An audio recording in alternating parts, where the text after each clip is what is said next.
Hello everyone, this is Arya Singh and today we are here to discuss about a major topic of class 8 Geography NCERT। तो आज जो देखने जा रहे हो बहुत ही इम्पॉर्टेंट टॉपिक है पूरे NCERT बुक का।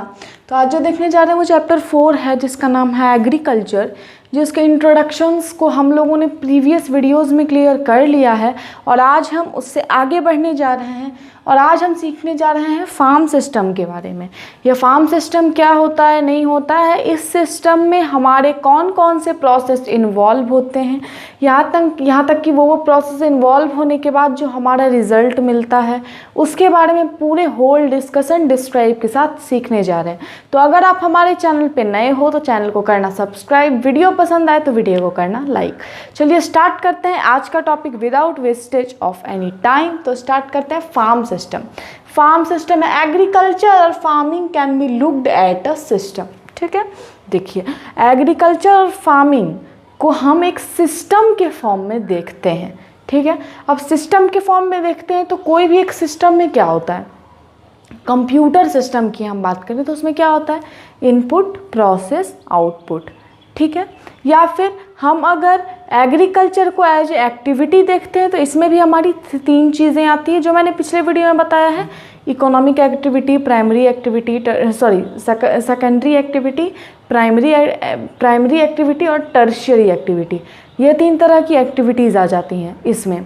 और भी बहुत, ये इकोनॉमिक, ये जो हमने सीखा प्राइमरी एक्टिविटी, सेकेंडरी एक्टिविटी और टर्शियरी एक्टिविटी, ये क्या है, ये तीनों हमारी इकोनॉमिक एक्टिविटी है जब हम एग्रीकल्चर को एक एक्टिविटी के फॉर्म से देखते हैं। ओके, लेकिन यहाँ पे हम एग्रीकल्चर को सिस्टम के फॉर्म से देख रहे हैं। ठीक है, सिस्टम में क्या क्या होता है, इनपुट प्रोसेस आउटपुट। इनपुट में हमारा आ जाएगा सीड और फर्टिलाइजर्स जो हम सिंपली लैंड को देते हैं हाई यील्ड के लिए, वो चीज़। और हमारे प्रोसेस में आ जाएंगे उनको जो हम टिल करते हैं, प्लो करते हैं, और आउटपुट हमारे क्रॉप्स हो जाएंगे। तो अभी बस जस्ट उसी चीज़ को हम एक्सप्लेन वे में सीखेंगे। या द इम्पॉर्टेंट इनपुट्स, तो इनमें भी आएगा input output process, input process output, sorry. The important input are seed, fertilizer, machinery, labour. Okay, important inputs हमारे आते हैं सीड, फर्टिलाइजर्स, मशीन्स और लेबर्स, इसके इम्पॉर्टेंट इनपुट होते हैं। सम ऑफ द ऑपरेशंस, इनमें कुछ ऑपरेशंस भी इन्वॉल्व होती है जो होता है हमारा प्लोइंग, सोइंग, इरिगेशन, वेडिंग और harvesting. Ploughing, sowing, irrigation, weeding और हार्वेस्टिंग, ये सारी चीज़ें क्या है, हमारे ऑपरेशंस हैं यानी प्रोसेस हैं। ओके, द आउटपुट, अब आउटपुट की बात करें तो output from the systems are crop, wool, dairy and poultry products. Okay, ये सारी चीज़ें हमारी आउटपुट में आती है, crop, wool, dairy, poultry products. Okay, तो यही हमारा था, इसको हमने फार्म सिस्टम के फॉर्म से देखा। तो इनपुट प्रोसेस आउटपुट, इनपुट में ये है, प्रोसेस में ये है, आउटपुट में ये है, मैंने आपको सारी चीज़ें बता दी। अब चलते हैं टाइप्स ऑफ फार्मिंग पे।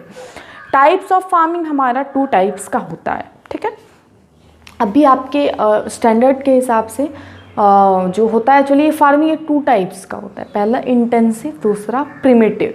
ओके, तो नो मतलब शुरू से ही समझाना होगा क्योंकि ये बाद में क्लासिफिकेशन होता है।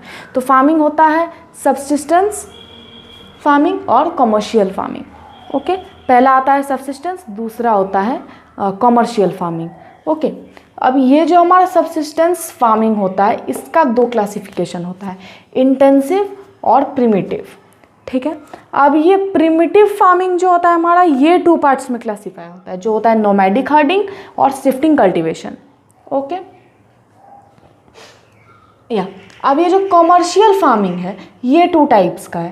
पहला commercial farming, types of farming में पहला है सब्सिस्टेंस, जिसमें आता है इंटेंसिव, प्रिमिटिव। प्रिमिटिव 2 पार्ट में क्लासीफाई है, जो आता है नोमैडिक और शिफ्टिंग। फिर हमारा कमर्शियल फार्मिंग है जो आता है प्लांटेशन और मिक्स्ड फार्मिंग में। ओके, आशा करती हूँ ये आपको अच्छे से समझ में आ गया होगा। आप जल्दी से इसका एक स्क्रीनशॉट ले लो, फिर हम बढ़ते हैं इनके एक्सप्लेनेशन पे। यानी अब हम सीखने जा रहे हैं सब्सिस्टेंस फार्मिंग का और उनके टाइप्स के एक्सप्लेनेशन को। Okay, so rapidly come on our new topic, farming पे ही है। पहले तो जान लेंगे ऑर्गेनिक फार्मिंग को, फिर जानेंगे सब्सिस्टेंस फार्मिंग के क्लासिफिकेशंस को, डेफिनेशंस को। उसके बाद जानेंगे हमारे कॉमर्शियल फार्मिंग को, और उसके बाद शिफ्टिंग कल्टीवेशन जो एक्चुअली सबसिस्टेंस फार्मिंग का ही एग्जाम्पल है, वो डिफरेंट स्टेट्स में या फिर कंट्रीज़ में किस किस नाम से जाना जाता है उसके बारे में देख लेते हैं। सबसे पहले ऑर्गेनिक फार्मिंग। ऑर्गेनिक वर्ड देखिए, कोई भी चीज़ का जो मीनिंग होता है वो उसके वर्ड में छुपा होता है। ओके, तो ऑर्गेनिक फार्मिंग क्या होती है ये तो आपको क्लियरली पता है। अभी ऑर्गेनिक क्या होती है? ऑर्गेनिक का मतलब क्या होता है? No chemical. डायरेक्ट समझ लो आप, ऑर्गेनिक का मतलब नो केमिकल। तो उसी तरह से organic farming, in this farming organic manure and fertilizers are used on the place of chemical one. Okay, in this farming, इस ये जो फार्मिंग होता है पूरा, जैसे कि हम लोग सब जानते हैं कि हाँ, सॉइल में होता है बहुत सारे मिनरल्स वगैरह जो हमारे क्रॉप्स को चाहिए। जैसे फर्टिलाइजर्स हम ऐड करते हैं ना, किस चीज़ में? हाँ, लैंड में, जिससे वो इन्हेंस करे प्लांट्स की ग्रोथ को। तो बहुत सारे, जैसे हम अगर बात करें तो उसमें नाइट्रोजन की मात्रा भरपूर रहे, NPK रहे, पोटेशियम की मात्रा बनी रहे, NPK फर्टिलाइजर्स वगैरह यूज़ करते हैं, यूरिया यूज़ करते हैं। तो ये सारी चीज़ें हम यूज़ करते हैं।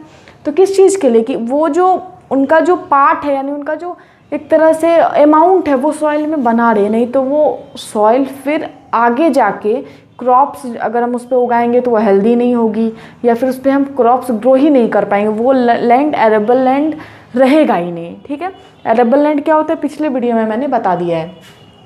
तो उसके लिए हम उसमें केमिकल फर्टिलाइजर्स वगैरह ऐड करते जाते हैं, इन्हेंस हो रहा है ग्रोथ। कभी कभार तो वो जो क्रॉप्स हम खाते हैं वो भी थोड़ा हो सकता है ज़्यादा फर्टिलाइजर्स उसको भी डैमेज कर देता है, और कभी कभार अगर एक्सेस फर्टिलाइज़र हमारे सॉइल में हो जाता है तो वो सॉइल को ही लेस फर्टाइल बना देता है। ओके, तो ऑर्गेनिक फार्मिंग में सिंपली हम केमिकल फर्टिलाइजर्स की जगह ऑर्गेनिक फर्टिलाइजर्स को यूज़ करते हैं। Okay, in this farming organic manure and fertilizer are used on the place of chemical one. Okay, complete होता है। अब देखते हैं सब्सिस्टेंस फार्मिंग। ये दोनों को तो हमें भी एकदम बोलते हैं ना, एक तरह से होल कंसंट्रेशन लगाकर इसको सीखना है कि this type of farming is practised to meet the need of the farmers family only. ठीक है, कॉमर्स सब्जेक्ट, जैसे देखिए अभी आपकी जो क्लास 9th में आप जाओगे ना, उसमें एक सब्जेक्ट आएगा इकोनॉमिक्स। ठीक है, SST आपका 4 भाग में क्लासीफाई हो जाएगा, सिविक्स, ज्योग्राफी, हिस्ट्री, इकोनॉमिक्स।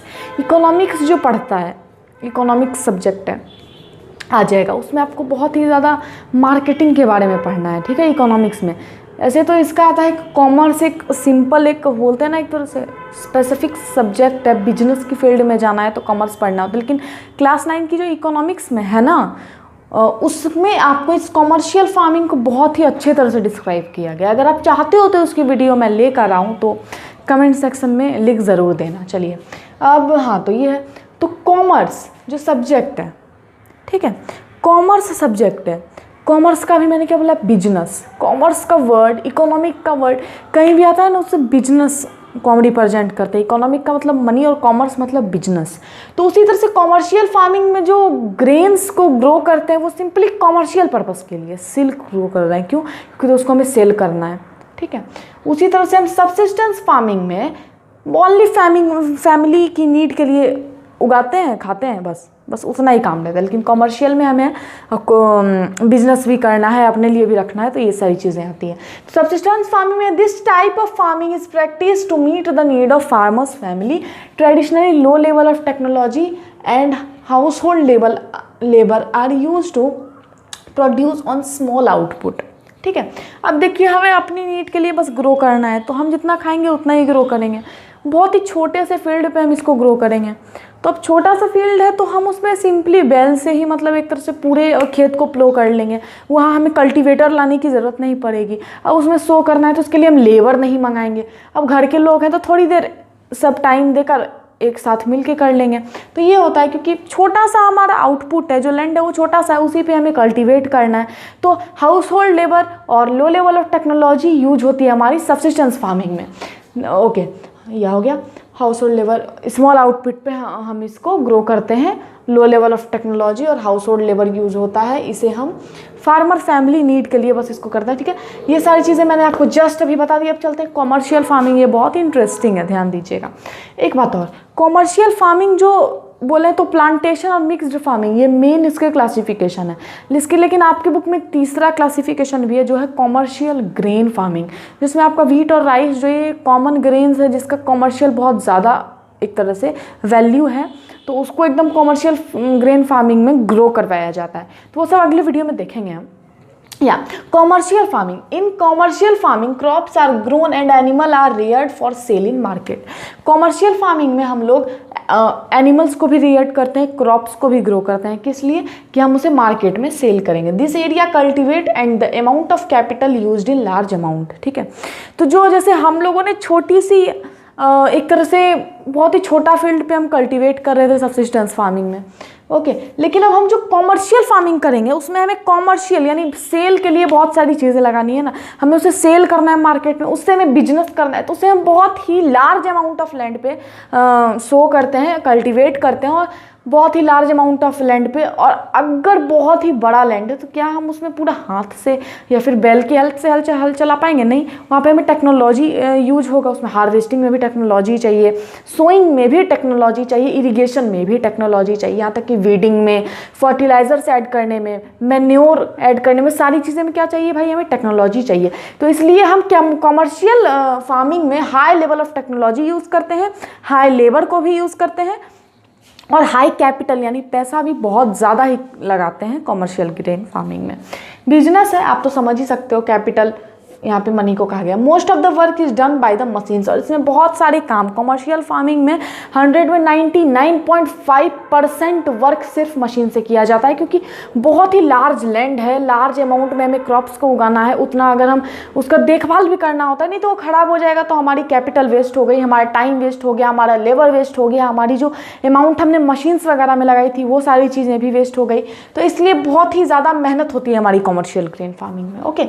ये सारी चीज़ें हमारी विदेश वगैरह में कॉमर्शियल ग्रेन फार्मिंग बहुत ज़्यादा होता है, हमारी इंडिया में भी होता है, ओके। या अभी शिफ्टिंग कल्टीवेशन क्या है? शिफ्टिंग कल्टीवेशन हम उस कल्टीवेशन को कहते हैं जो एक जगह नहीं होता है, यानी आज यहाँ किया तो कल वहाँ किया, कुछ ऐसा होता है।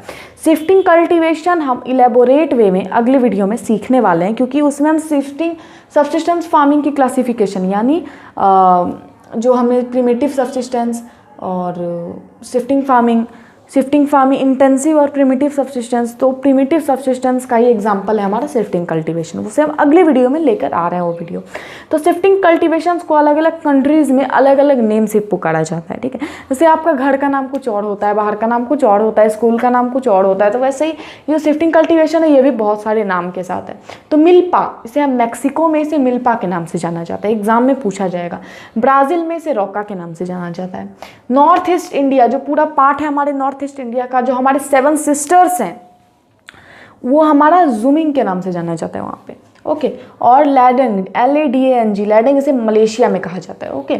तो होता है ये वीडियो आज यहीं पे करते हैं, नहीं तो वीडियो भी बहुत ज़्यादा लंबा हो जाएगा। आज मैंने जितनी भी इन्फॉर्मेशन दी आशा करती हूँ आपको अच्छे से समझ में आ गया होगा। अगर ये वीडियो पसंद आता है तो वीडियो को लाइक करना, नोटिफिकेशन बिल्कुल ज़रूर ऑन करना, क्योंकि लेटेस्ट वीडियो की लिंक सबसे पहले आप तक पहुँचनी चाहिए। From this side Arya Singh, thank you.